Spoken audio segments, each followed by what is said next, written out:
我叫秦泽，我本是文学系高材生，阴差阳错下竟意外穿越成武朝最废物的七皇子。本以为能做个潇洒的富贵王爷，没想到到处都有人惦记我的小命。面对皇帝的不喜，太子欲除之后快的局面，我不再摆烂，开始用现代知识在武朝打开属于我的时代。混账！堂堂武朝皇子，竟出入烟花柳巷，将我皇家颜面置于何地？朕怎么会生了你这么个畜生？父皇息怒，儿臣只是不就是去了趟登仙阁，至于发这么大火？反正装装害怕就过去了。父皇向来吃这套。陛下息怒，七皇子殿下年纪尚轻，只是误信身旁之人的蛊惑，才不小心进了那地方，还望陛下给七皇子殿下一个改过自新的机会。父皇，儿臣知道错了，儿臣再也不敢了。虽然你是受了身边之人的蛊惑，但身为武朝皇子，出入风月场所，还是有失我皇家颜面，罚你禁足半年，可有意见？不敢，儿臣领罚。滚吧，别在这里碍眼。诺，儿臣告退。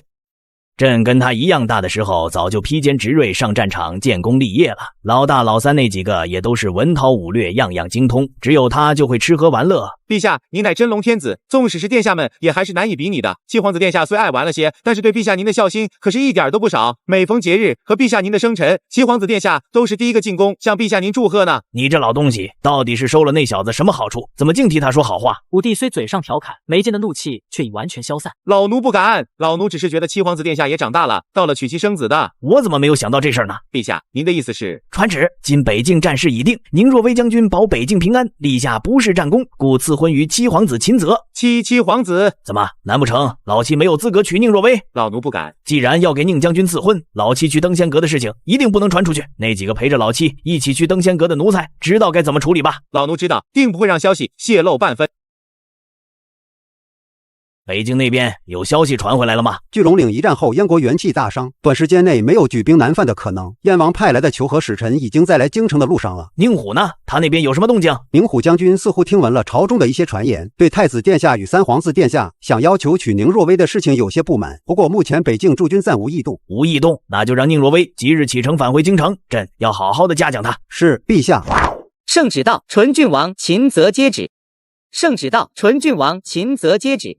儿臣秦泽恭迎圣旨。奉天承运，皇帝诏曰：今上将军宁若威平定北境战事，立下不朽战功，故此赐婚于皇妻子秦泽。钦此。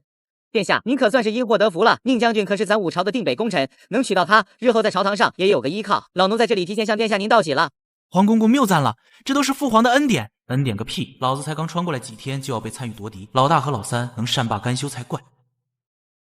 太子殿下到。老奴见过太子殿。你知道本宫来找你所谓何事吗？装了这么久怂，现在又被赐婚，看来想躲也躲不掉了。太子本来就想拉拢宁家，现在被我截胡，肯定来找我麻烦了。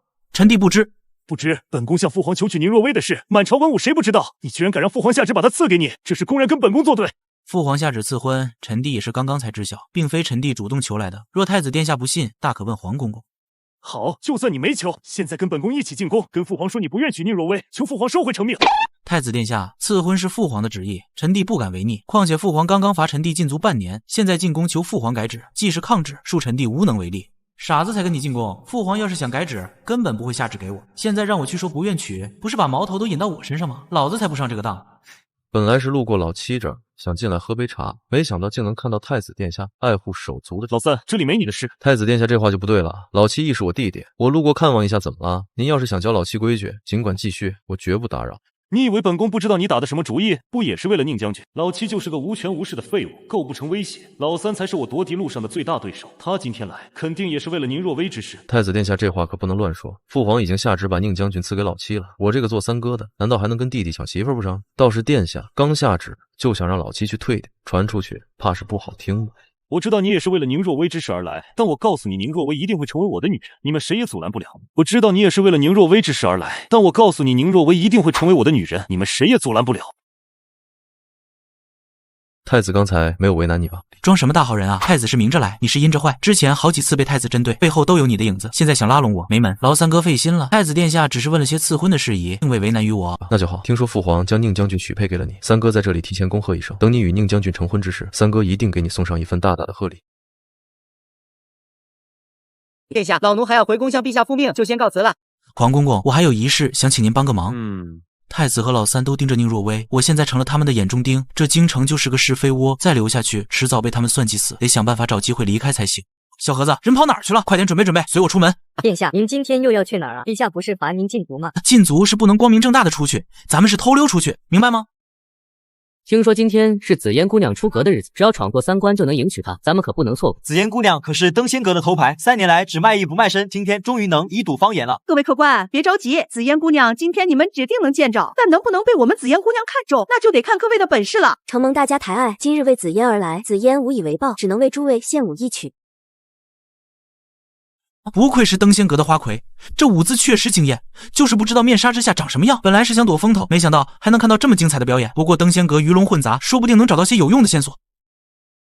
我出500两，让紫嫣姑娘再来一曲。500两算什么？我出2000两。我出5000两。我出5000两。诸位客官不要急，都知道紫嫣姑娘是登仙阁的宝贝，在阁里3年只卖艺不卖身。不过今天是紫嫣姑娘出阁的日子，只要能闯过3关，就能将紫嫣迎娶回家。徐老板，你就别卖关子了，到底要过哪3关才能娶紫嫣姑娘？对啊，快说规则吧。诸位别着急，这第1关是最简单也是最容易的。紫嫣姑娘过惯了锦衣玉食的生活，所以第1关便是考验诸位的财力。第1关一共有10个名额，起拍价为5万两银子，每次加价最低1000两，直到无人加价。出价最高的10位客官便可获得第2关的资格。我出5万两，谁都别跟我争。这不是陈家米铺的当家陈老板吗？想不到他居然也看上了紫嫣姑娘。哼，只出5万就想拍走名额，看来你陈老板也没什么钱嘛。我出5万1千两。8万5千两。8万5千两，陈老板出价8万5千两，还有没有更高的？我出9万两。周少爷出价9万两1次，周少爷出价9万两2次。我出10万两。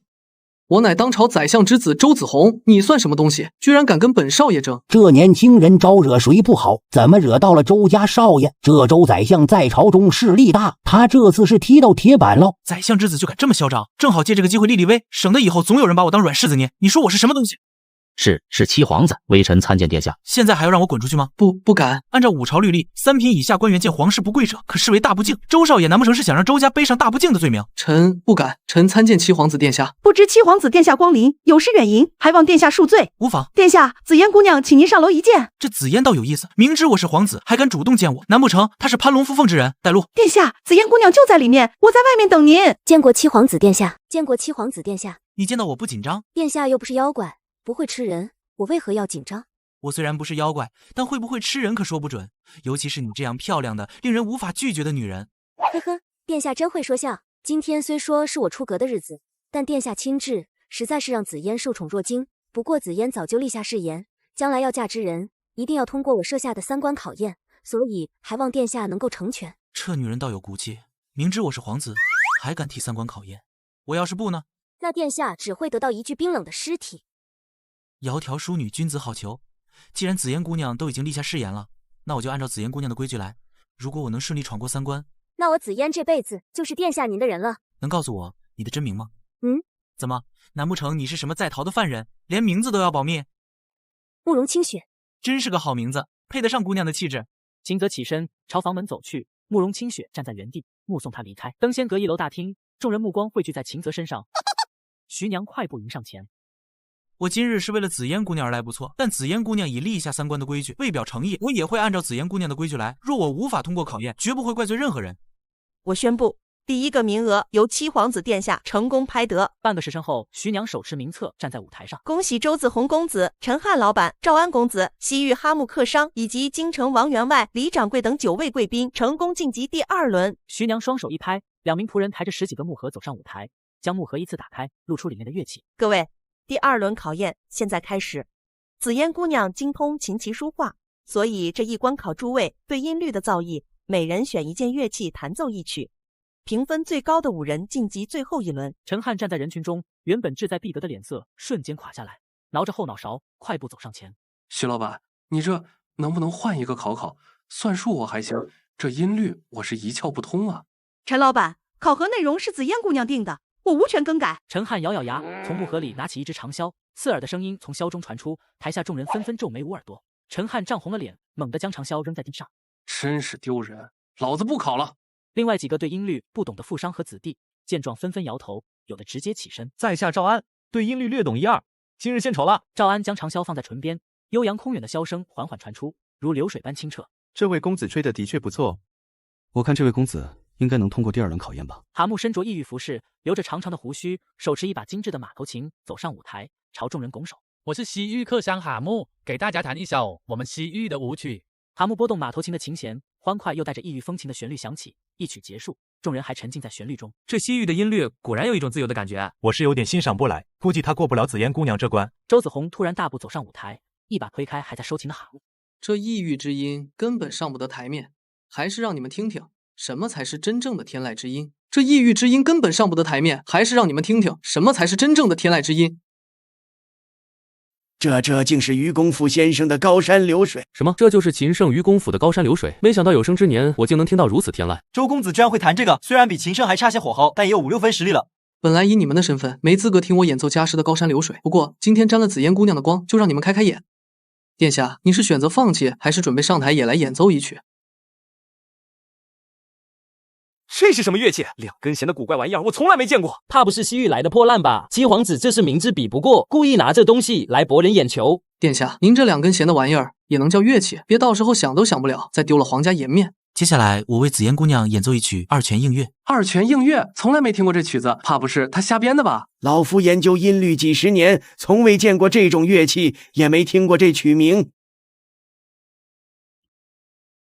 小月，这首曲子是谁弹奏的？回小姐，是七皇子殿下。都说5朝皇子里，七皇子最没用，是个纨绔王爷。现在看来，这传说不一定是真的，他似乎在隐藏着什么。此曲只应天上有，人间能得几回闻。七皇子殿下这一曲，足以当天下曲艺宗师。2泉映月在我那个年代可是被外国演奏家说要跪着听的神曲，用它跟你比，的确是欺负人了。不过谁让你飞上来找虐？第2轮的音律比试真是精彩绝伦，相信最后一轮由紫嫣姑娘出题的比试会更精彩。现在请看紫嫣姑娘的最后一道考题。太好了，我早就听说秦泽以前闹过不识字的笑话，还被武帝惩罚过。写诗他肯定不行，这次我稳赢了。刚才殿下的演奏还在我耳边回响，既然殿下通晓音律，想必对诗词也有研究吧？要不就请殿下先打个样，给我们做首诗。正好我对诗词也略懂一些，那就让我先来吧。你觉得七皇子能写出什么好诗？我听说去年中秋宴，他连字都认不全，还被陛下罚抄诗书100遍呢。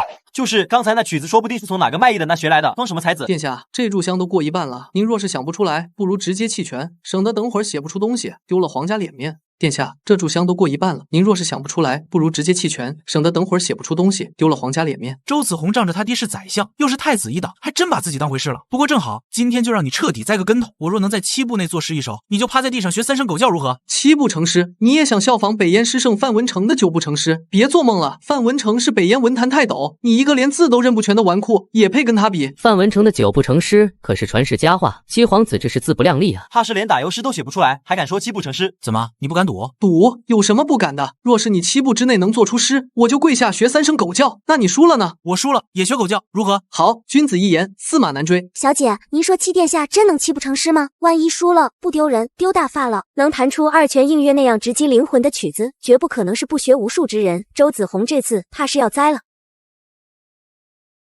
我打江南走过，那等在季节里的容颜如莲花的开落。我达达的马蹄是美丽的错误，我不是归人，是个过客。短短几行字竟营造出战争岁月中闺中思妇等待归人，可满怀欢喜后却只等到过客的遗憾。这首诗意境深远，乃传世佳作。殿下之才远超北燕范文成，5朝有殿下，实乃文坛之幸啊！七皇子殿下牛逼，这诗也太绝了！以后谁再敢说殿下是纨绔，我第一个不答应。怎么可能？他怎么会写出这么好的诗？这一定是假的，是他提前背好的。周兄，我这首诗可还入得了眼？想不到七皇子殿下竟如此深藏不露，是我有眼无珠。周兄且慢，我先前不过是与周兄开个玩笑吧。周兄怎可当真？令尊可是当朝宰相，你若是当众学狗叫，岂不是让宰相大人脸上蒙羞？他怎么突然这么好心？殿下真不打算让我履行赌约？不过是戏言而已，何必当真？周兄快起来吧，别让人看了笑话。今日见识了殿下的风采，我周子红输得心服口服。有殿下的这首诗在，我等也就不用班门弄斧了。他倒以为我心胸宽广，却不知连放过他都在我的计划之内。殿下，您……徐老板，你刚才之所以没有当众宣布我是今晚的获胜者，怕是畏惧我身上的这件衣服吧？徐老板，你刚才之所以没有当众宣布我是今晚的获胜者，怕是畏惧我身上的这件衣服吧？徐娘目光落在秦泽的5爪9蟒袍上，眼神闪烁，面露难色。若是堂堂皇子迎娶花魁之事成真，登仙阁就算再红，也会在武帝的盛怒下化为废墟。殿下，您贵为龙子，乃是5朝的象征。若是您……秦泽沉默不语。徐娘看着秦泽神色，试探着往前凑了凑。要是殿下不嫌弃的话，今夜殿下就在紫嫣那儿留宿一晚。今夜过后，殿下还是殿下，紫嫣也还是紫嫣。徐老板，你多虑了。我今晚前来只是为了看个热闹，并非是真的为了紫嫣姑娘而来。我知道我身份敏感，所以不会给徐老板你添麻烦的。我今夜来登仙阁只有2个目的，一是找出身边的奸细，二是让我夜逛青楼的事传出去，好让武帝打消把宁若薇嫁我的念头。徐娘听到秦泽的话，眼睛睁大，满脸震惊。殿下，您说的是真的？天下竟有男人能抵御紫嫣的诱惑，简直太不可思议。自然当真。秦泽转身准备朝登仙阁外走去，2楼栏杆旁，丫鬟小月探出头，高声开口：“殿下您请留步，紫嫣小姐请您上楼一见。”好。秦泽顺着楼梯走上2楼，推开慕容清雪房间的门，一股幽香扑面而来。看到卸下面纱的慕容清雪，瞬间愣住。慕容姑娘。慕容清雪身着白色长裙，坐在桌旁，脸蛋白净精致，柳眉星目，肤若凝脂。清雪见过七殿下。怪不得慕容姑娘能让京城里这么多男人趋之若鹜，今日一见，果然名不虚传。虽然清雪已经在登仙阁里待了3年，但殿下，您是唯一一个见过我真人的。之前还以为登仙阁卖艺不卖身是吸引客人的手段，没想到竟是真的。本来是想让徐妈妈转告你一声，既然我来了，便亲口同你说一声。今天我来登仙阁并不是为了慕容姑娘，所以先前我说的闯过3关就要娶你的话，还请慕容姑娘莫要当真。慕容清雪眉头微微皱起，脸色沉了下来。不是为了我。怎么？难道有什么问题吗？她不仅能拿到我给的10万两真金白银，还不用嫁给我，这对她来说明明是好事，怎么还不高兴了？有，按照登仙阁的规定，夺得第1之人便是我要嫁的如意郎君。现在殿下说不愿娶我，岂不是要让我成为言而无信之人？而且我虽出身登仙阁，但从未以色示人。若是殿下执意如此，那我也只能以死来自证清白。等等，慕容姑娘，你可能是误会了，我不愿娶你并不是嫌弃你，而是我自己的原因。什么原因？我虽是当朝皇子，但也不是你们想象的那样逍遥快活。父皇年纪渐大，太子之位的争夺将会愈发激烈，我能否在这漩涡之中活下来，尚且不知。你又何必同我趟着浑水呢？慕容清雪听着秦泽的解释，眼神渐渐平静，眉头舒展了些。可是我已立下誓言，闯过3轮考验者就是我慕容清雪要嫁的人。现在殿下你只有2个选择，一是让我跟在你身边，二就是看着我死在你面前。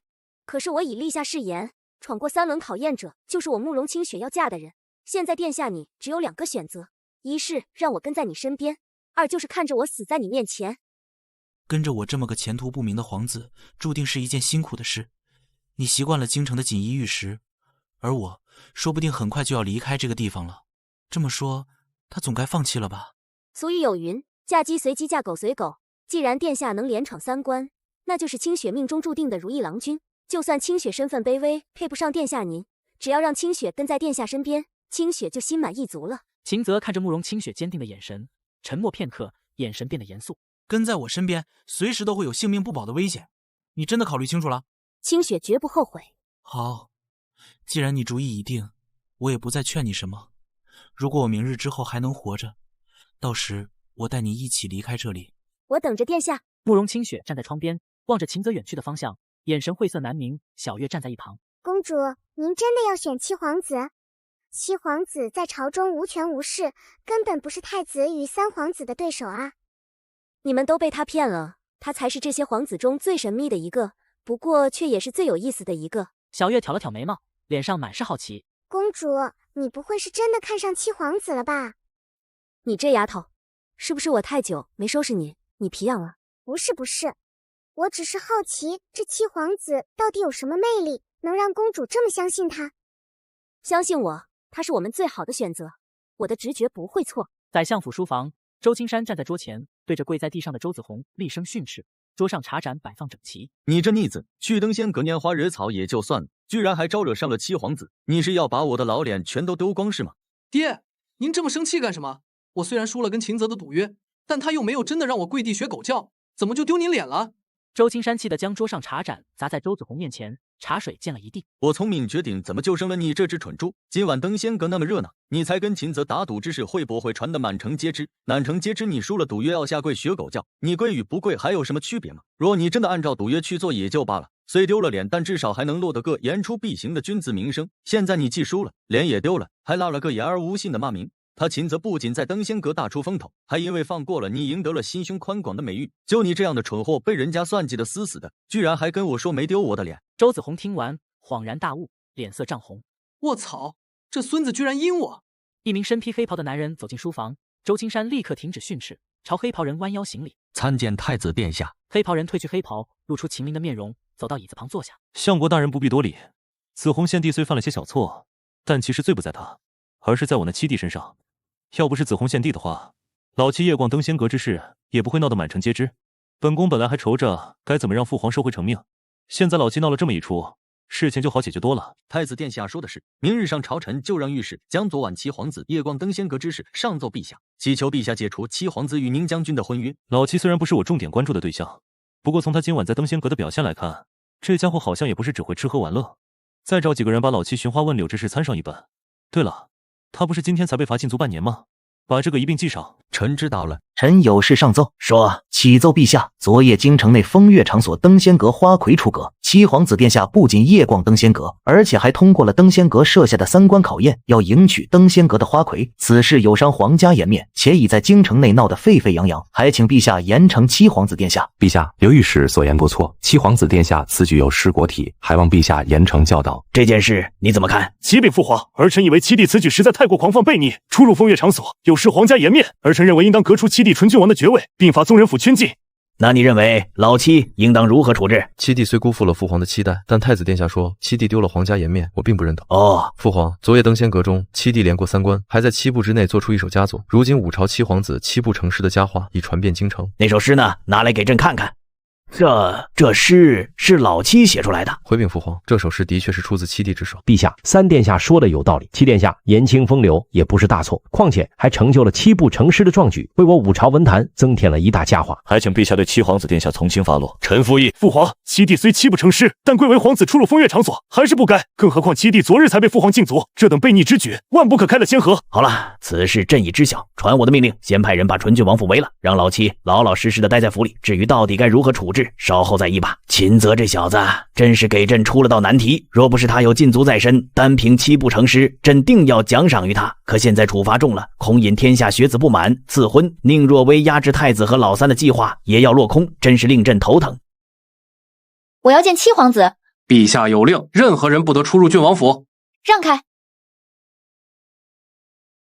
黑甲军是镇国侯府宁家，宁若薇来了，让他进来吧。可是陛下有旨，陛下若是怪罪下来，一切责任由我承担。怎么，见了我你很惊讶？没想到你居然会这么漂亮。你果然是个登徒子。我实话实说，怎么就是登徒子了？你算了，我来是告诉你，我宁若薇要嫁之人一定是个盖世英雄，就算是陛下赐婚，我也绝不可能嫁给你。你算了，我来是告诉你，我宁若薇要嫁之人一定是个盖世英雄，就算是陛下赐婚，我也绝不可能嫁给你。不嫁就不嫁，用得着这么兴师动众吗？你同意取消我们2人的婚约？他怎么一点都不在意？所有人都知道，娶了我就能得到宁国侯府的支持，他明明能靠这婚约获得。你知不知道，如果你娶了我，那你在朝堂上将会获得许多将领的支持，甚至可以拥有参与夺嫡的资本。那又能如何？我知道宁将军是天之娇女，看不上我这样的纨绔，但我俩之间的婚约毕竟是天子所赐，最终的决定权不在你手里，也不在我的手里。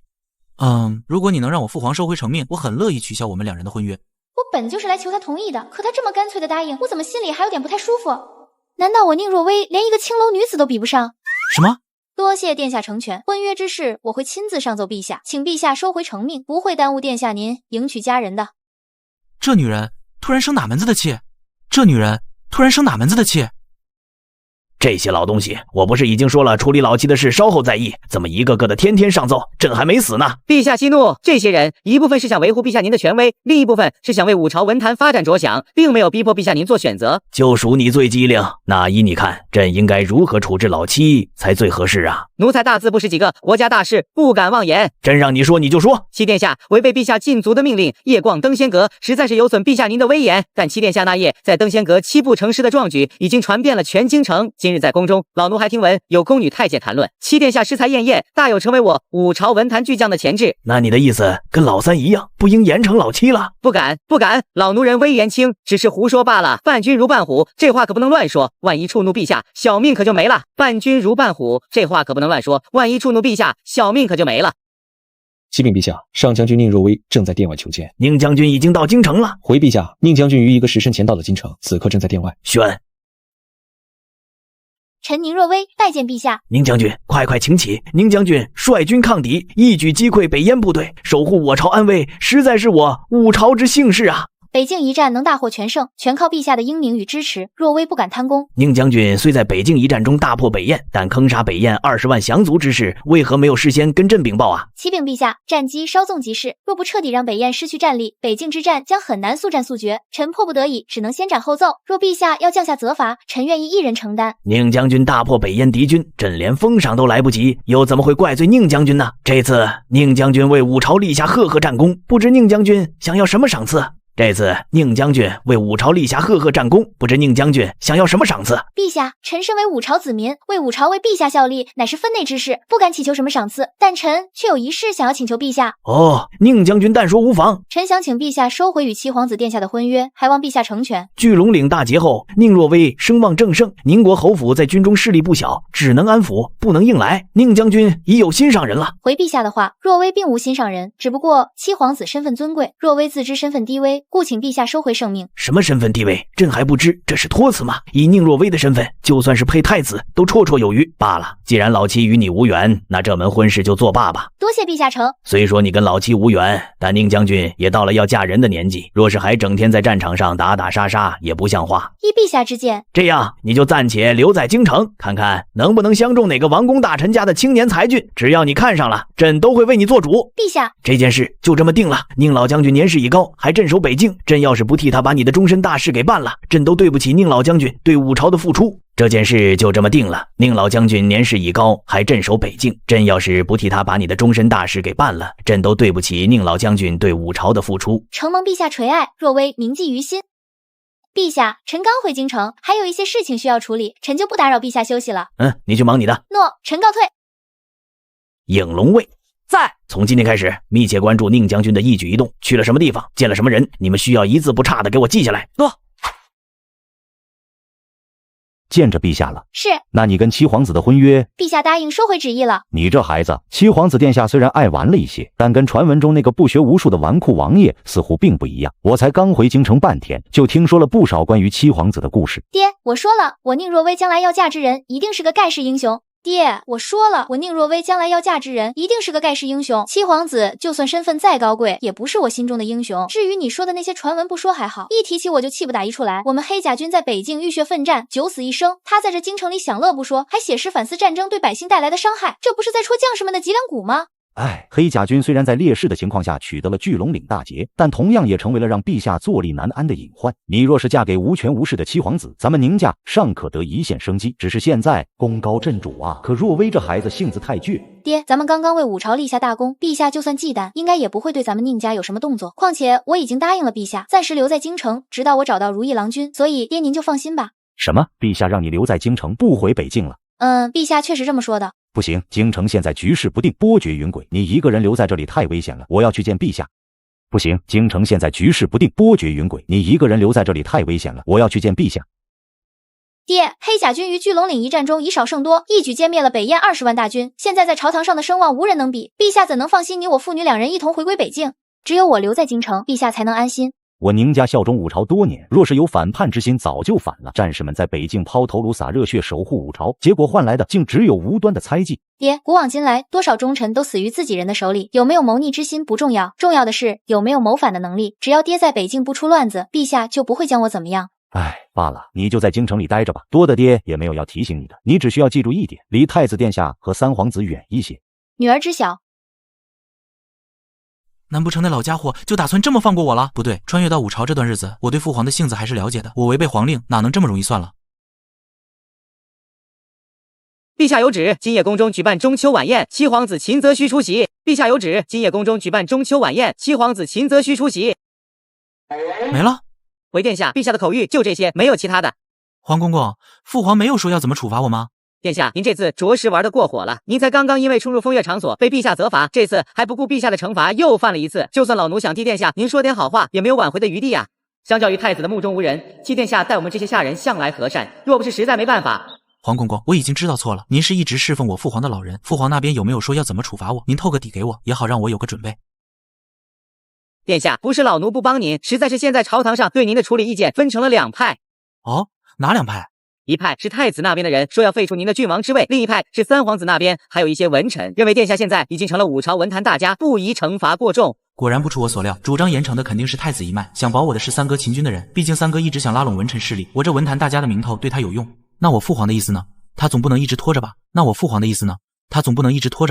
陛下的意思，老奴不敢乱猜。不过既然是殿下问起，老奴也就胡乱一说。陛下之所以没有处罚殿下，是因为陛下还没弄清殿下您是否真如传闻那般拥有绝世文采。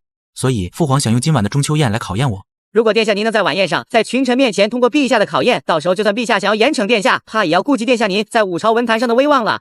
考验？就凭五朝这些人的文学水平，我一个21世纪高材生，唐诗宋词随便拿出一首，还不是稳赢？多谢皇公公了。那老奴就先告退了。哼，在动物园看猴看多了，冷不丁被当猴看，还有点不习惯。敢问殿下，你这旁边有人吗？有，这是李尚书的位子，你怎么……既然是李大人的位子，跟殿下有什么关系？李大人都没有来找我，应该也碍不着殿下什么事儿吧？这女人的心思还真是难以捉摸。哟，老七，父皇不是下令将你镇禁在郡王府里了？你难道又违背父皇圣命，偷偷溜出来了？合着宁若薇是拿我当挡箭牌呢？我是奉父皇的旨意前来参加晚宴的，没有违背父皇的命令。哼，身为堂堂皇子，居然公然出入登仙阁那种地方，实在是丢光了我皇族的颜面。我若是你的话，一定羞愧的不敢见人，哪里还会大摇大摆的在这里丢人现眼？多谢太子殿下教诲，臣弟一定牢记于心。你别得意，别以为听过几首破曲子，找别人给你代笔写了几首破诗，就能翻身一变成为五朝文坛大家了。待会儿我一定亲自戳穿你的伪装，让父皇知道你只不过是个不学无术的骗子罢了。是吗？那我就等着了。你的目的达到了，开心了吗？我在前线带领将士浴血奋战，你在京城纸醉金迷，还写诗讽刺战争。我只是一报还一报，你也怪不得我。我在前线带领将士浴血奋战，你在京城纸醉金迷，还写诗讽刺战争。我只是一报还一报，你也怪不得我。讽刺？你是不是误会了？我的那首诗只是……不用解释，我宁若薇虽然是个武将，但好歹也读过几年书。虽然我写不出来，但读还是读得懂的。怪不得他对我敌意这么大，原来根本没理解诗里的真正意思，只觉得我是在讽刺将士们。我已经祈求陛下解除了我们两人的婚约，待会儿陛下就会当众宣布。他居然真的让父皇取消了婚约。父皇当初赐婚就是想让宁家的军方势力平衡太子和老三，现在同意取消，难道宁若薇做了什么妥协？你竟然真的让父皇取消了我们俩的婚约？怎么，取消了婚约还不好吗？像殿下这样心高气傲的文坛大家，怎么看得上我这种杀人不眨眼的恶毒女人？罢了，婚约都解除了，再解释又有什么用？他既然认定我是在讽刺将士，说再多也白费。皇上驾到！父皇万岁万岁万万岁！皇后娘娘千岁千岁千岁！众卿平身，众卿平身。谢皇上。宁将军刚立大功，今夜中秋盛宴，不如为众人献一曲剑舞，助助兴。臣遵旨。没想到他不仅打仗厉害，舞剑也这么出色。好，不愧是黑甲军统帅，刚柔并济。父皇，这中秋晚宴乃是一大盛事，若是只有舞没有文，则一定是一大缺憾。儿臣相信父皇批准吾等以诗比试，若能出千古名诗，今夜的盛宴必将载入史册。来了，父皇要考验我的时刻终于到了。世人都说我五朝以武立国，是些只会蛮力的粗鄙武夫。那好，今天就借着这个机会，让天下人看看我五朝也有学富五车的大才。既然要以诗比试，可有哪位爱卿愿先抛砖引玉？启禀陛下，臣愿先来为诸位开个头。好，取纸笔来。好，取纸笔来。好诗，季侍郎不愧是探花出身，这诗意境绝佳。好，赏黄金100两，南疆进贡墨宝一副。谢陛下赏赐。父皇，儿臣也想一试。这即兴作诗可做不得假，你若是写不出来，朕可是要罚你的，想清楚了。平日里儿臣就谨遵父皇教诲，多看书，多习道理，儿臣一定不会给父皇丢人的。好，那朕就看你的表现。太子这是在做什么？难道是在构思诗句？八剑无残胜玉眠，东西荷叶两相连。一江春水何年尽？万古清光此夜圆。花烂锦，柳烘烟，韶华满意与欢颜。不应寂寞求黄意，常对秋风气断弦。7步，太子殿下刚才只走了7步就写出诗了。这首诗的水平比季侍郎的还要高。这首诗的水平比季侍郎的还要高。好，不愧是朕的儿子，没有让朕失望。赏赐太子南海明珠10颗，珊瑚饰品10件，黄金5000两。儿臣谢父皇赏赐。启禀父皇，儿臣这首诗虽然尚可，但绝算不上今日这里能写的最好的。太子殿下的诗还不算最好的，难道还有人能超越他？不可能吧，这诗已经是难得的佳作了，谁还能写出更好的？七弟文坛巨星的大名最近可是传遍了京城，今天这么好的机会，难道七弟不准备露一手，让大家开开眼吗？既然太子殿下点名要臣弟参加，那就恭敬不如从命了。明月几时有？把酒问青天。不知天上宫阙，今夕是何年？我欲乘风归去，又恐琼楼玉宇，高处不胜寒。起舞弄清影，何似在人间？这意境简直绝了！高处不胜寒，这样的句子怎么想出来的？转朱阁，低绮户，赵无眠，不应有恨，何事长向别时圆？人有悲欢离合，月有阴晴圆缺，此事古难全。但愿人长久，千里共婵娟。人有悲欢离合，月有阴晴圆缺，此句道尽人生真谛，千古绝句啊！但愿人长久，千里共婵娟。有此一句，足以让七殿下名传千古，再无人能超越了。儿臣祝父皇母后中秋安康。好，今日老七的这首词作一出，谁还敢说我武朝没有大诗人？朕一直以为你是众皇子中最不用功的一个，想不到今天居然给了朕这么大的惊喜。哼，说到底只不过是个会写2句狗屁诗的酸秀才，跟我这样的天命之子还是比不了的。会写诗有什么用？背后没有势力支持，永远也成不了气候。秦泽这小子藏得真深，竟有如此文采，希望你我2人不要成为对手，否则后患无穷。秦泽这小子藏得真深，竟有如此文采，希望你我2人不要成为对手，否则后患无穷。再看我可要收银子了。这词真的是你写出来的？怎么，是不是现在了解到我的内涵，后悔跟我解除婚约了？呸！浪荡之徒！你这女人莫名其妙。殿下，陛下召见。来了，终于要宣布对我的处置了。父皇要见我。陛下正在御书房里等着殿下呢。陛下就在里面，殿下请进吧。儿臣见过父皇。起来吧，方才晚宴上你明明写出了名传天下的绝世佳作，朕却没有给你任何赏赐，会不会怨朕？方才晚宴上你明明写出了名传天下的绝世佳作，朕却没有给你任何赏赐，会不会怨朕？儿臣不敢。儿臣知道最近给父皇添了很多麻烦，父皇没有对儿臣降下责罚，儿臣已经感激涕零，又怎会对父皇心生怨怼？武帝看着秦泽诚挚的神情，满意的点了点头，手指轻轻敲击着书案。你母妃去世的早，朕这些年对你也疏于照顾，朕要说起来也有我的责任。这次你为我武朝争了天大的面子，说说吧，你想要什么赏赐？父皇能宽恕儿臣的过错，儿臣已经心满意足，不敢再要什么赏赐。你确定不要任何赏赐？是。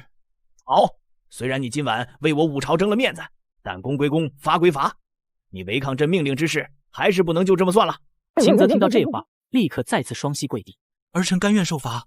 皇子秦泽违抗圣命，出入风月场所，有辱皇家颜面，按理应剥夺郡王身份，贬为庶人，但念其认错态度较好，故保留郡王身份，封号齐王，封地凉州。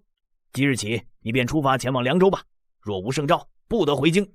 凉州，武朝最西边的荒芜之地，常年受游牧民族袭扰，这一去便彻底摆脱京城夺嫡的漩涡了，正合我意。儿臣领旨，儿臣领旨。武帝看着秦泽毫无意义的模样，缓步走到他面前，弯腰伸手拍了拍他的肩膀。朕的安排你可有异议？父皇圣明，儿臣没有异议。凉州地处西凉，民风剽悍，让你去凉州是为了历练你，希望你能明白朕的良苦用心。历练？我还以为老头只是单纯罚我，难道背后还有别的打算？儿臣明白。这几日收拾收拾，准备好了就出发吧。诺。登仙阁后门，徐娘早已等候在那里，见秦泽走来，连忙上前。殿下，里面请，紫妍姑娘已经在等着了。穿过狭窄的走廊，来到雅间，慕容清雪听到脚步声，立刻起身，对着秦泽躬身行礼。清雪见过殿下。不必多礼，坐吧。慕容清雪拿起桌上的茶壶，为秦泽斟了杯茶。殿下今日来此，是要带清雪离开这里吗？不急，我来是想告诉你，我这几天就要离开京城，去往我的封地。我随殿下一同离开。随我一起，我的封地可是在凉州，凉州民风剽悍，环境恶劣，比不得你在京城的日子，你还愿意随我一同前往？清雪早已立下誓言，能过3关者就是我的如意郎君。虽然凉州荒芜，但殿下要去，清雪生死相随。虽然凉州荒芜，但殿下要去，清雪定生死相随。他竟如此坚定，倒让我有些意外。那好吧，既然清雪姑娘如此坚定，那就随我一同去吧。不过在去凉州之前，我还有个请求。殿下难道是想？殿下不必如此，既然我已经决心跟随殿下，那清雪就是殿下的人了。慕容清雪手指轻轻捏住裙摆的系带，刚露出一侧香肩，秦泽见状，连忙起身阻拦。你误会了，我不是这个意思。殿下您借钱？我只是想找慕容姑娘借点钱，我的全部家当都已经在徐老板那里了，没有多余的钱财来遣散家里的佣人了。慕容清雪听完，白皙的脸庞瞬间红透，一直蔓延到耳根，手指紧紧绞着裙摆。殿下贵为皇子，难道全部家当只有10万两？我虽是皇子，但并不得宠，在京城也从不结党营私，所以积蓄是少了些。现在我已经是个穷光蛋了，你会不会后悔跟我一起离开京城，去那苦寒之地？慕容清雪没有回答，转身走到梳妆台前，从抽屉里拿出一只雕刻着缠枝莲纹的檀香木盒，捧着走到秦泽面前，将木盒放在桌上。这是……慕容清雪打开木盒，里面整齐的放着一叠银票。这里面一共有15万两银票，有徐妈妈给我的嫁妆，也有我的积蓄。既然殿下现在缺钱，那就拿去用吧。这小妮子是真单纯啊，不怕我直接拿钱跑路？你全部积蓄就这样交给我了？从殿下闯过3关考验开始，我就已经是殿下的人了。这积蓄交与殿下，有什么不对的吗？秦泽沉默片刻，拿起木盒，这钱就当我暂时借的，等到了凉州以后，一定想办法还你。我连人都是殿下的，钱自然也不用殿下还，只不过我有一个条件。什么条件？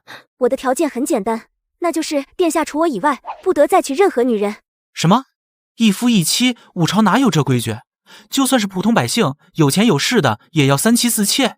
慕容清雪眼神瞬间暗淡下来，手指轻轻绞着裙摆。殿下这反应，难道是不能答应吗？不是，只是有些好奇你为什么会提出这样的要求。不过既然你愿意放弃京城里的一切跟我离开，我也没有什么不能答应的。秦泽抬手就要对天发誓，指尖微微抬起，神情严肃。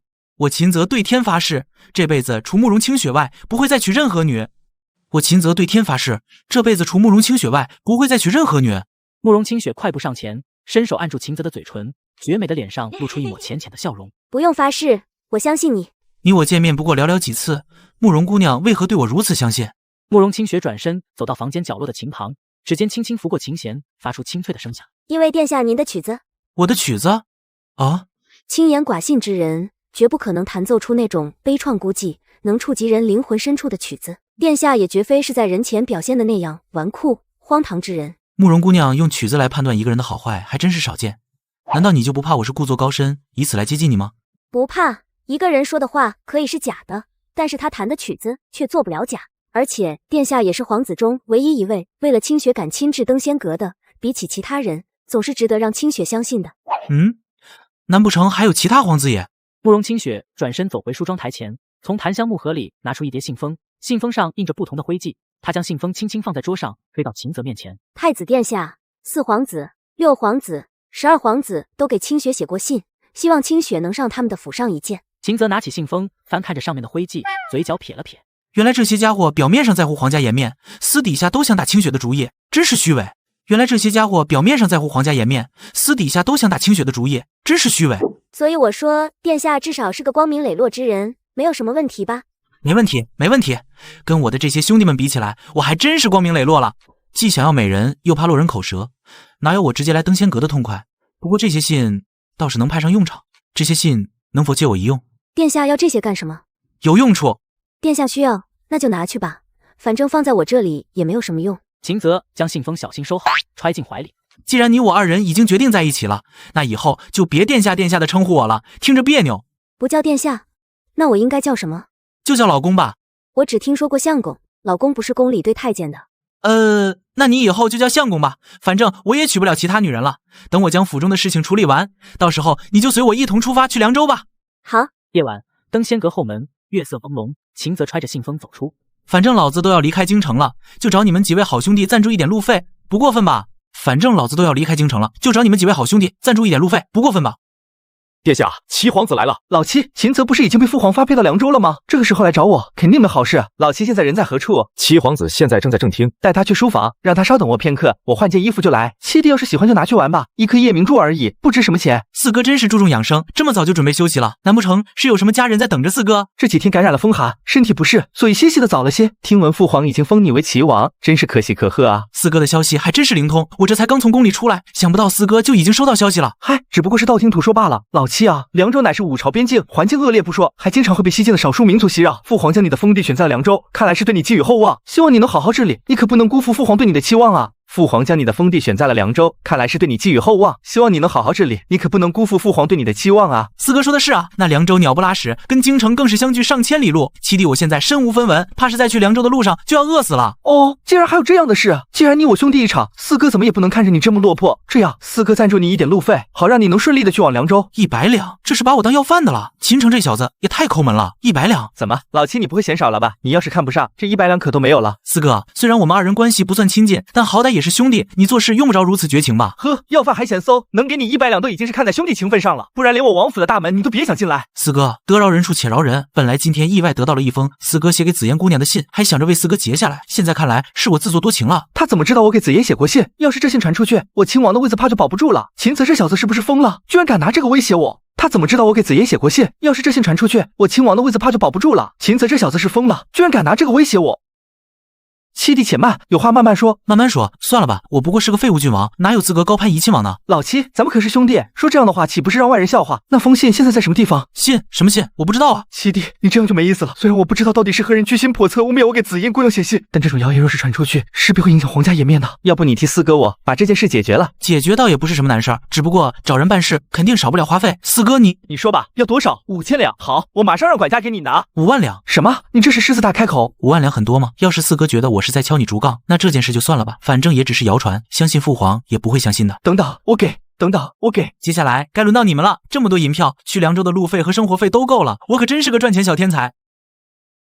什么事这么着急见我？大哥，不好了，出事了！老七他不是已经被父皇贬去凉州了吗？还能翻出什么浪来？老七就是被父皇贬去了凉州，所以狗急跳墙了。他手里有我写给紫嫣姑娘的信，还敲诈了我5万两银票呢。前不久我还在父皇面前说要严惩他出入风月场所，要是我的信也在他手里，后果不堪设想。他是怎么得到的？老七曾在紫嫣姑娘出阁之日大出风头，想必那信应该是他从紫嫣姑娘那里得到的。我大不了被父皇责骂一顿，但是大哥你把钱给那个废物了？给了。老七已经被父皇贬出京城，现在无所顾忌了，我怕他把信散播出去，所以就给了他5万两。那信呢？他把信还给你了？还没。他说信还在他府上，明天一早就会派人送还给我。还没。他说信还在他府上，明天一早就会派人送还给我。要不我现在就去找老七，把大哥你的信也赎回来。不行，之前的夜光灯仙阁，我一直力劝父皇严惩他，谁能保证他没有对我怀恨在心？要是他故意刁难，反而会打草惊蛇。那大哥你说怎么办？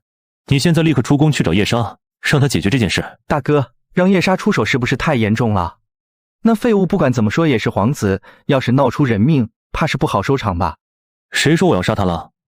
我只是让夜莎教训他一顿，顺带把信拿回来。据我所知，除了你，我还有几位皇子也给紫嫣姑娘写了信，到时候就算老七怀疑，也拿不出证据是我动的手。好，那我这就去办。去吧，事情办完以后，第一时间向我汇报，切记不要泄露风声。诺。放心，皇兄我做生意，信誉肯定是有的。明天一早我会派人把信亲自送到12弟的府上。不过为兄还是有一句话要告诫你，12弟你还年轻，不能沉溺于美色，这些事还是让为兄来替你分担吧。放心，皇兄我做生意，信誉肯定是有的。明天一早我会派人把信亲自送到12弟的府上。不过为兄还是有一句话要告诫你，12弟你还年轻，不能沉溺于美色，这些事还是让为兄来替你分担吧。秦泽朝着纯郡王府的方向走去，哼着小曲，脚步轻快。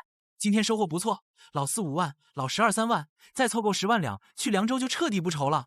秦泽正走着，突然一道黑影从暗处窜出，挡在他面前，脸上蒙着黑布，毫不犹豫地提刀朝着秦泽扑来，匕首闪着寒光，直指秦泽胸口。再不出手，就没人给你买酒喝了。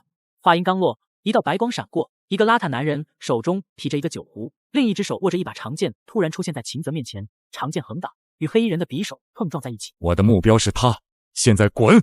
我还能饶你一命。饶我一命？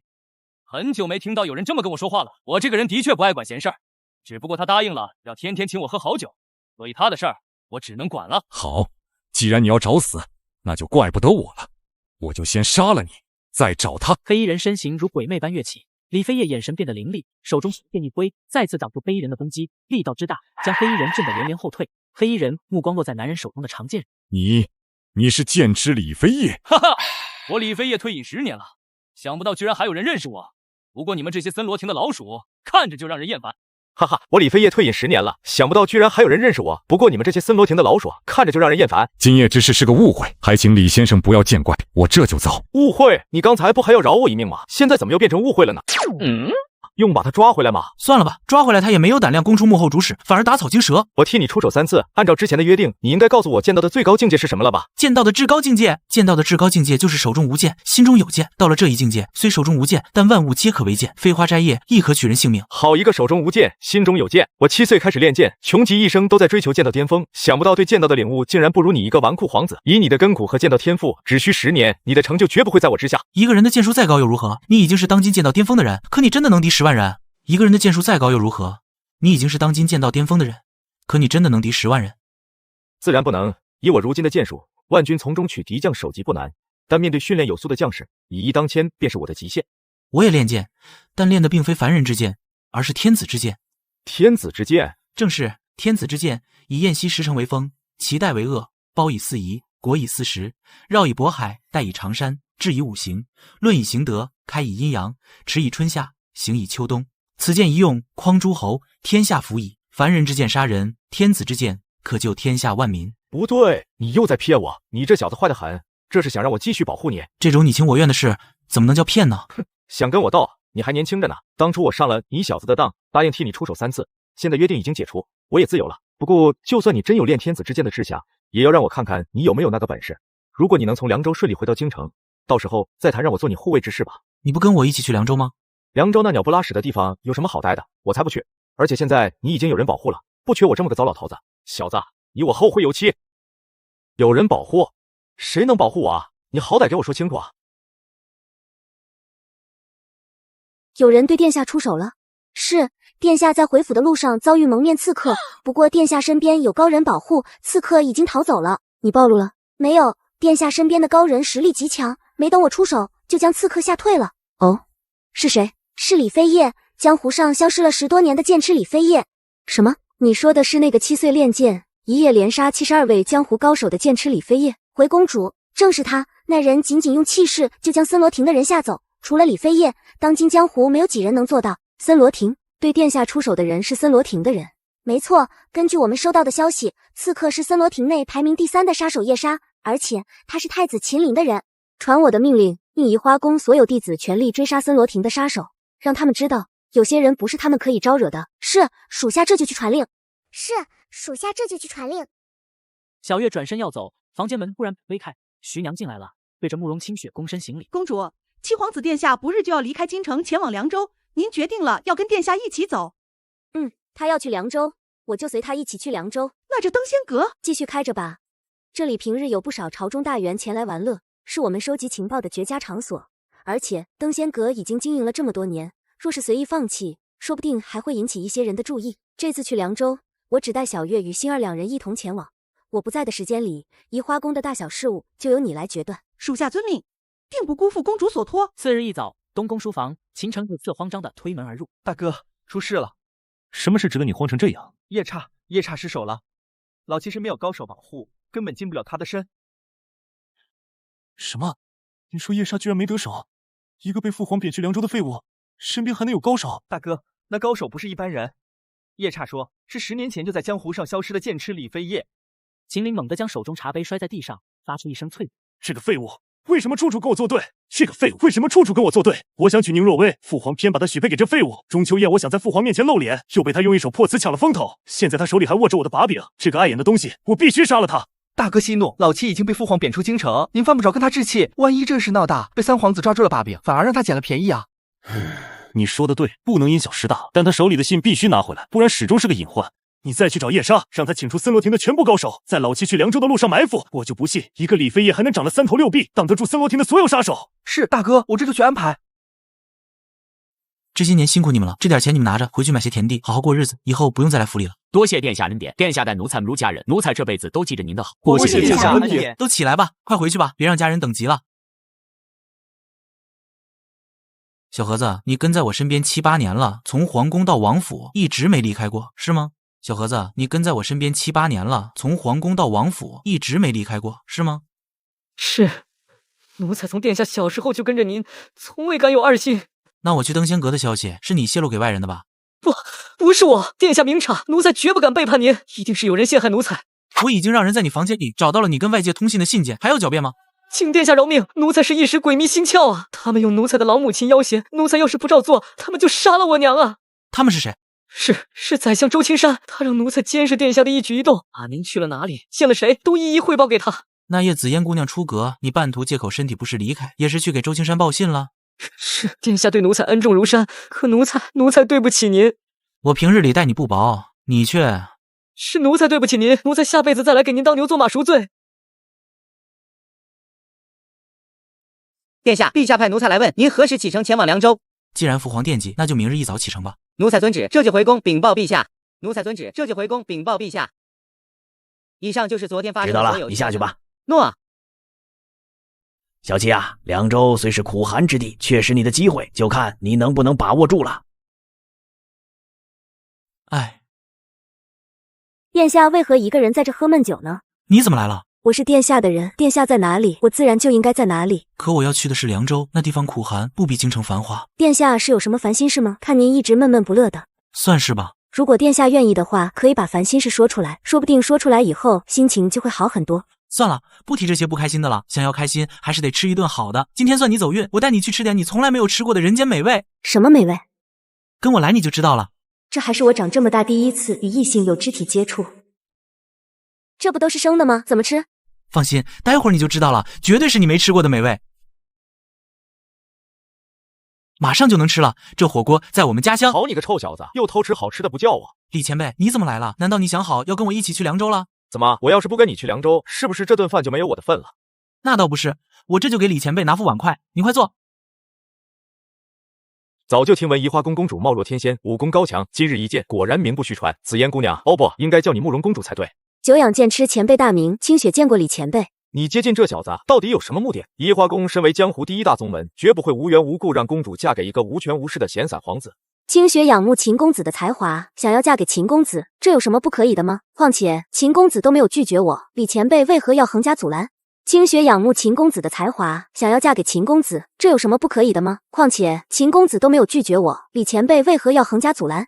那是因为他还不知道你的真实身份。如果让他知道名震京城的登仙阁花魁竟是江湖第一大势力移花宫的公主，你觉得他还会留你在身边吗？李前辈，你与我移花宫无冤无仇，为何要阻碍我移花宫的事？江山代有才人出，各领风骚数百年。想不到你这般年纪就有如此恐怖的实力，移花宫不愧是江湖第一大宗门。我移花宫接近秦公子的确有目的，但我可以向李前辈保证，我绝不会伤害秦公子一丝一毫。如果李前辈不相信，那我也只能罢了。既然慕容公主这么说了，在下就暂且相信你，而且有你在这小子身边，至少他的小命还能多一层保障。清雪谢过前辈信任。我丑话说在前头，如果让我发现你违背誓言，做了伤害那小家伙的事，到时候就不要怪本夫我跟移花宫不死不休。前辈放心，清雪绝不会做违背誓言之事，只不过清雪心中有个疑惑，想向前辈请教。什么疑惑？前辈到底看上了秦公子什么地方，竟然值得前辈如此在意他？前辈到底看上了秦公子什么地方，竟然值得前辈如此在意他？他是个可以改变这个世界的人，哪怕是当今武帝，也不敢说有改变世界的能力。秦公子不过是个被贬的皇子，他真有这般本事？有没有这个本事？到时候自然会知道。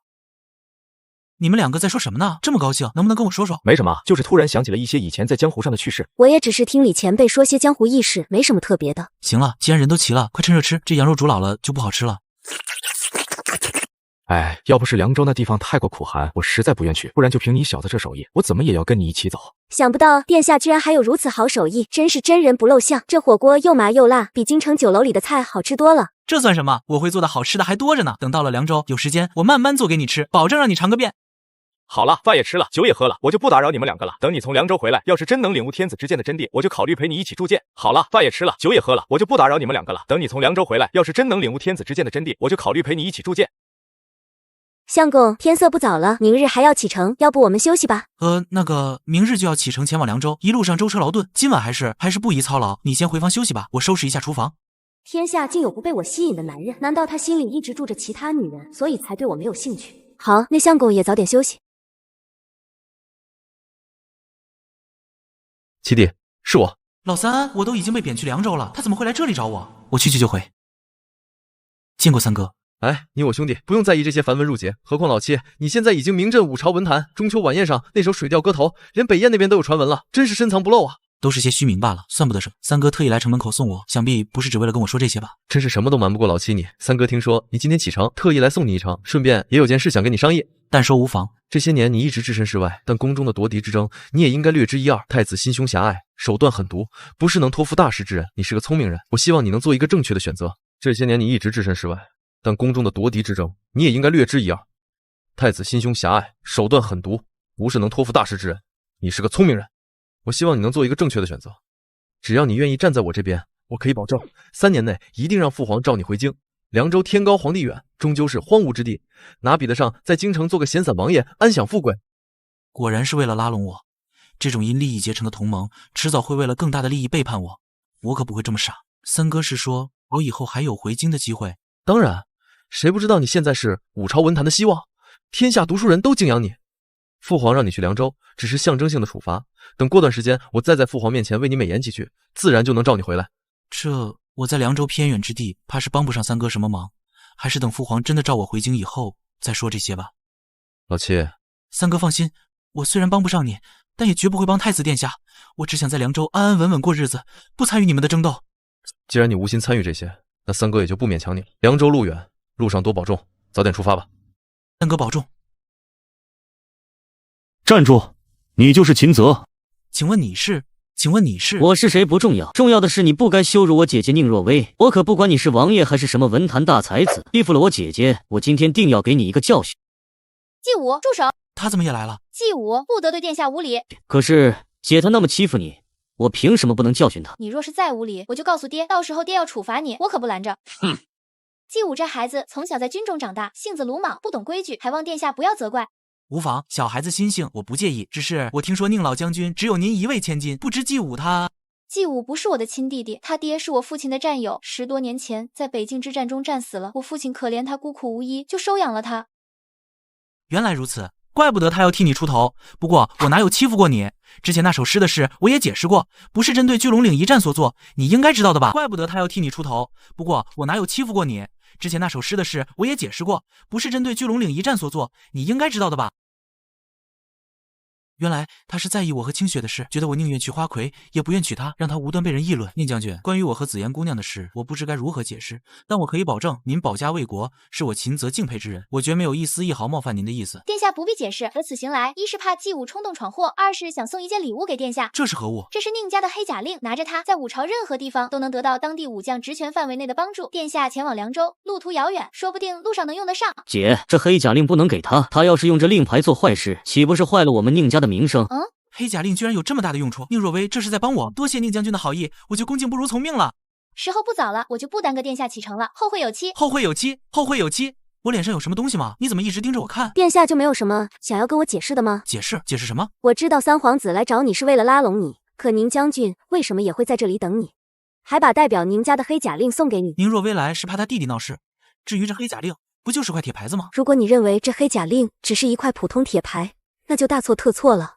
武朝的武将有大半都与宁家有关，要么是宁老将军的旧部，要么受过宁家的恩惠。如此一来，这黑甲令的分量就远超你的想象。据我所知，宁家到目前为止一共只送出过2块黑甲令，你手中的这块是仅有的最后一块。可以说，手持这黑甲令，在武朝任何地方都能得到军方的照顾。原来这黑甲令这么重要，宁若薇居然把这么珍贵的东西送给我，她到底是怎么想的？所以，相公现在可以跟我解释一下，你和宁将军之间到底是什么关系了吗？我是真不知道宁若薇为什么要送我这黑甲令，要是早知道它这么贵重，说什么我也自己收的。平白欠了宁家一份人情，往后能不能还上还说不准呢。平白欠了宁家一份人情，往后能不能还上还说不准呢。不过这些关于黑甲令的门道，我之前一点都没听说过。娘子，你是怎么知道的这么清楚的？我在登仙阁待了那么久，常听来寻乐的王公大臣闲聊，这些事情都是从他们口中听来的，不算什么秘密。不信的话，你问小月和星儿，他们也常听客人说起这些。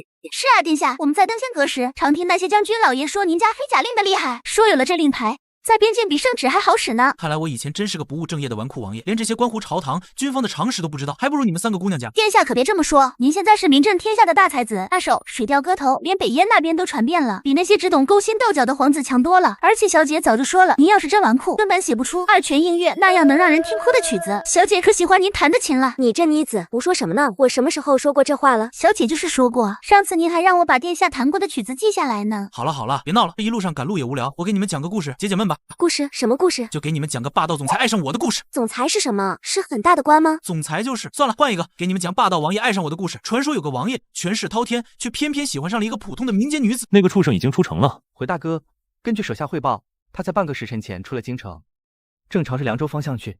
他带了哪些人？有没有带护卫？就只带了紫嫣姑娘和她的2个随身丫鬟，没见其他护卫。听说那2个丫鬟也只是普通侍女，没什么功夫。什么？只带了3个女人？从京城到凉州上千多里路，就算没劫匪，也有野狼猛虎，他居然这么不知死活。不过计划照常执行，让夜莎带领森罗亭所有高手出动，务必在半路解决他。对了，把那个叫紫嫣的女人带回来，我倒要看看这登仙阁头牌到底有什么魅力，能让那废物魂不守舍。诺，大哥放心，我这就去办。对了，大哥，今早3哥好像去城门口给老七送行了，看模样似乎是想拉拢老七入他麾下。老三，他拉拢成功了吗？应该没有，3哥送走老七后，没去养心殿给老七求情，看样子是没把人收下。哼，就算那废物真跟了老三又如何？一个只会写2句3诗的家伙，能成什么气候？哼，就算那废物真跟了老三又如何？一个只会写2句3诗的家伙，能成什么气候？我交代的事，你可别办砸了，尤其是紫嫣姑娘，必须完好无损的带回来。臣弟知道，信的事儿不用大哥交代，臣弟也会让夜叉一并带回来。笨蛋，我说的重点是紫嫣，信的事还用特意强调？记得让夜叉等他们走远些再动手，别在京城附近留下痕迹。臣弟记住了。好了，今天的故事就讲到这儿，欲知后事如何，且听下回分解。殿下，怎么讲到关键处就停了啊？那王爷到底有没有发现新娘是女二假冒的？是啊，殿下，您就再多讲一点吧，就一点点。不行，咱们说好的，一天只讲1个时辰，就算你们求我也没用，得留着下次讲。好了，殿下已经累了，你们就别再烦他了，好吧？殿下，我们还有多久才能到凉州？京城到凉州有1200里路，咱们的马车走得不算快，按照现在的速度，大概还需要半个月吧。只希望这一路上能平安顺利，别出什么差错才好。太子上次派人没成功，绝不会善罢甘休。京城到凉州一路上偏僻，他肯定会在半路再次动手。殿下，前方2里处有间云来客栈，天快黑透了，路上也不安全，要不今晚就在这歇脚？好，就住这儿吧，让大家都歇口气。几位客官里面请，上好的上房给您留着呢。相公，这几天天寒气湿，地上潮气重，一直睡地上对身子不好，要不今夜你上床来睡？不用了，我都睡习惯了，地铺挺舒服的。时间不早了，早点休息吧，明天还要赶路呢。他为什么总拒绝我？难道他心里真的有其他人？是宁若薇吗？不然宁若薇怎么会送他那么珍贵的黑甲令？消息确定了，目标就在前面的云来客栈。回老大，确定。目标住2楼最西边的上房，跟那个叫紫嫣的女人住在一间房。好，2人住一间，省得我们分头找了。上次夜叉栽在李飞叶手里，这一次我们9人联手，就算他是剑痴，也未必能挡得住。老大，李飞叶的实力确实厉害，要不要？怕什么？我们森罗亭的绞杀阵，连江湖老牌高手都挡不住，一个李飞叶而已，不足为惧。你们看好殿下，不要出来。森罗亭的人胆子不小，敢来我移花宫的人面前撒野。你是移花宫公主慕容清雪。你是移花宫公主慕容清雪。哼，上次警告过你们，不要碰秦泽，看来你们没听进去。我们的目标是秦泽，与移花宫无关，识相的就让开，不然别怪我们不客气。慕容清雪起初还能抵挡，但随着时间推移，她渐渐体力不支。突然，森罗亭老九从背后偷袭，一掌拍在慕容清雪后背，慕容清雪猛地喷出一口鲜血。移花宫公主也不过如此，今天就让你跟秦泽一起死。一群大男人欺负一个小姑娘，你们这些臭老鼠也不嫌丢人。桃花影落飞神剑，一剑光寒19州，剑痴李飞叶。上次放了你，没想到还敢来送死。我跟秦泽小友有约，护他到凉州地界，你们要是识相，现在滚还来得及。怕什么？我们9人联手发动绞杀阵，杀了他。这是剑意，江湖近100年都没人领悟的剑意，他居然领悟了。撤，快撤！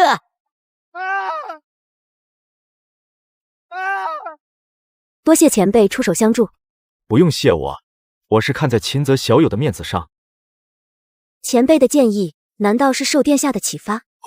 手中无剑，心中有剑，那小子说的还真没错，居然真让我领悟了剑意。原来前辈的剑意真的跟秦泽有关，他到底还有多少秘密？森罗亭的危机暂时解除，但前路还不知会布满多少荆棘。秦泽还未到凉州，危险便层出不穷。到凉州后，又会生出怎样的事端来？太子是会偃旗息鼓，还是再次主动出击，将秦泽这个威胁彻底除掉？秦泽是否会在凉州领悟出属于自己的天子之剑，顺利的回返京城？另外，慕容清雪接近秦泽的目的究竟为何？太多的未知数，要等秦泽一一探寻。